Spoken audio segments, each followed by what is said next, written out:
se resuelve este tipo de ejercicios que mezcla operaciones de dibujos con resultados numéricos. Como podemos ver, son operaciones conocidas, sumas y después multiplicación. Esos son detalles importantes a tomar en cuenta de la matemática. Pero por otro lado, el objetivo, que es bien sencillo, pero está lleno de algunas trampas en el camino, es simplemente obtener el resultado final. ¿Qué pasa al hacer la operación de la última línea? ¿Qué clase de cuidados tenemos que prevenir o cuidar en el camino? Pues resulta que las figuras las vamos a tener que ver con mucho detalle, porque gran parte de las trampas, en la última línea especialmente, tiene que ver con que las figuras cambian un poco con respecto a las que vemos en el camino. Entonces es un primer detalle. Segundo, recordar el orden de las operaciones. Primero se hace la multiplicación y hasta después se hace la suma. Entonces esos son tipos de engaño que utilizan en estos ejercicios. Y además hay que hacerlo con cuidado. Normalmente desde el inicio, la primera fila que está en la parte superior, hasta la parte final. Regularmente con las primeras filas lo que hacemos es obtener información sobre nuestras figuras y en la última tenemos que tener cuidado y saber utilizarla para así llegar al resultado correcto. Recordemos que esto es un juego, entonces, aunque al mismo tiempo estamos haciendo cálculos y operaciones, la idea es que como las personas pueden equivocarse en diferentes aspectos, entre más cuidadosos seamos, más nos aseguramos de llegar a la respuesta correcta. Y es muy posible que escuchemos o veamos a otras personas dando respuestas diferentes dependiendo de qué consideraron en el camino. No es tan difícil, se utiliza algo de sentido común o intuición que tiene que ver con la formación matemática básica que ya tenemos, cómo trabaja la suma, cómo hacemos división, ese tipo de elementos van a ser útiles aquí.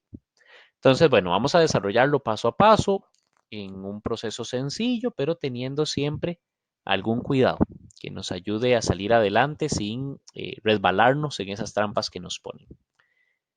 Tenemos tres figuras en la primera línea que suman 30. Normalmente hay 4 líneas y las primeras 3 las podemos trabajar con este estilo.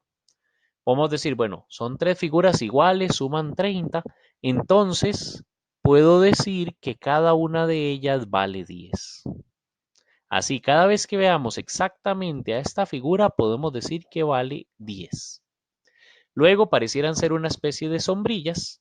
Tenemos 3 exactamente iguales y suman 15. Entonces podemos repartir diciendo que aquí hay 5 para cada una, porque 15 dividido entre 3 da 5. Tercero, ahora nos ponen una especie de abanico de mano.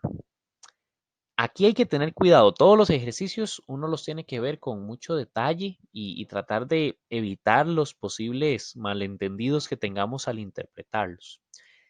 En esta imagen que ven aquí, aunque parezca que puede ser un error de dibujo o algo así, hay 2 abanicos, no solamente uno, como en el caso de los otros dos.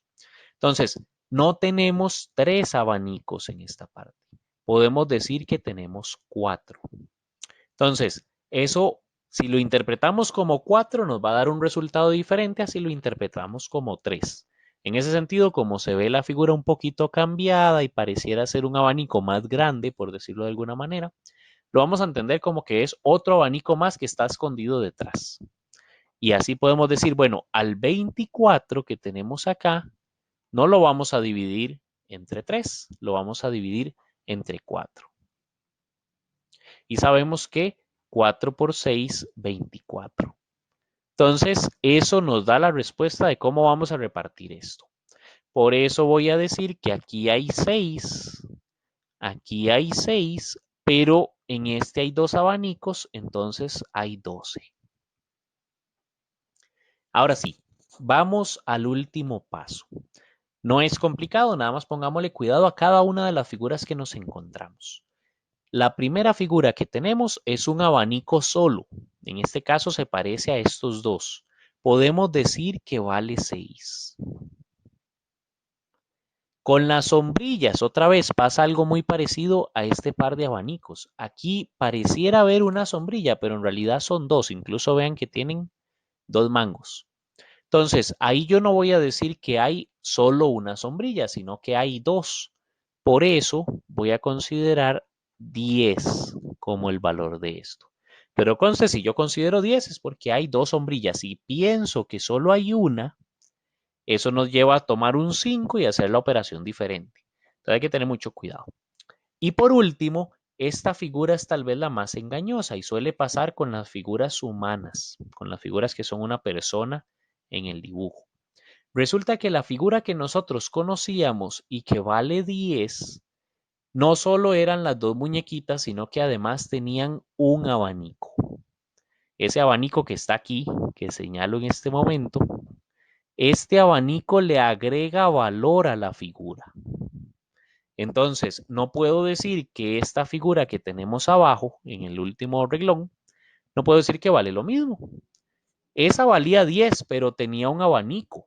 Entonces, si esta vale 10 y le quito un abanico que vale 6, podemos decir que esta pieza vale 10 menos 6. O es la forma en la que normalmente se interpreta. Le quito el valor de lo que le falta y así es un 4. Ahora, ¿cómo resolvemos este ejercicio? Pasémonos ahora sí viendo los números que logramos a la parte matemática. Tengo 6 más 10 por 4. Usamos el símbolo por que aparece en el dibujo, podría ser un puntito también. 6 más 10 por 4. Les decía al inicio, uno de los detalles importantes es las operaciones y en este caso hay una combinación de operaciones, suma y multiplicación, donde es prioritaria la multiplicación. Si aquí empiezo de izquierda a derecha, ya cometo un error matemático y me lleva un resultado diferente.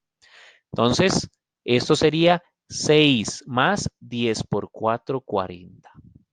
Y finalmente, 46. Entonces, podemos decir que siguiendo, eso sí, todas las indicaciones que fuimos tomando el cuidado a lo largo del camino. Queremos saber cuál es el último dato, es un 46. ¿Por qué llegan diferentes personas a diferentes resultados? Porque puede ser que no consideren este detalle del abanico, que no consideren el detalle de de las dos sombrillas que están aquí, o que no consideren el detalle de los dos abanicos en este caso. Entonces, cualquiera de esos errores, diferencias en la interpretación, pueden llevar a un número distinto. La idea es tener una buena justificación para el número al que llegamos. Entonces, bueno, así se resuelven normalmente. Este es un ejercicio, podríamos decir, inicial, hasta cierto punto muy parecido a los demás, con sus mismas trampas y todo, pero también un muy buen ejemplo para empezar en el mundo de estos juegos. Entonces, bueno, espero que les siga gustando y que dejen sus comentarios acerca de cómo les ha ido con este tipo de juegos.